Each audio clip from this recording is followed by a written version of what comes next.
Welcome to the Learning Pines YouTube. We hope this video helps. You start by loading your project and selecting the track that needs shaping. Once the track is selected, open the mixer or channel strip and add parametric EQ if it isn't already on the insert. Next, solo the track and sweep a band to find problem frequencies. This helps you hear what to boost or cut.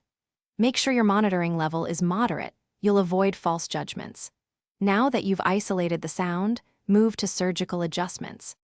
You'll perform the detailed shaping by choosing the right Q and gain. Use a narrow Q when cutting problem resonances so surrounding frequencies remain intact, and use wider Q shapes for gentle musical boosts. Apply a high-pass filter to remove sub-bass rumble. Start around 20 to 100 Hz depending on the source, and a low-pass only if the top end needs taming.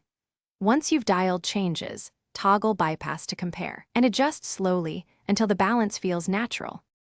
Finish by listening to the EQ track in context of the whole mix and at your reference monitoring level. Make small tweaks to prevent masking. If parts need movement over time, automate EQ parameters rather than overprocessing static boosts. Save your settings as a preset for consistency. If you hear degradation or nothing changes, make sure the EQ isn't phase inverted, confirm CPU isn't overloaded, and try resetting or reloading the plugin. This resolves most glitches. Thanks for watching. Consider subscribing if we helped you.